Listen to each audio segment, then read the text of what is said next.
You ask Tiger to calculate. This deals with linear inequalities with one unknown. The final result is x greater than -1. Let's solve it step by step. Group all constants on the right side of the inequality. Subtract 1 from both sides.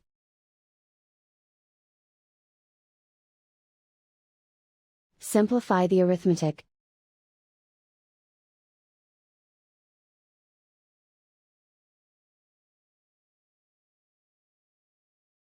Isolate the x. Divide both sides by -4. Whenever you multiply or divide by a negative, reverse the inequality sign.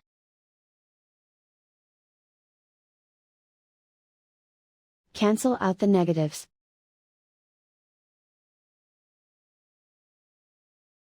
Simplify the fraction.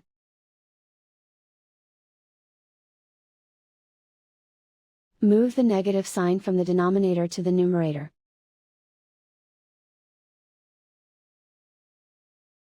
Simplify the fraction.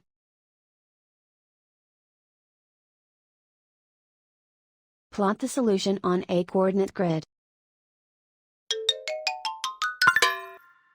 And so the final result is x greater than -1.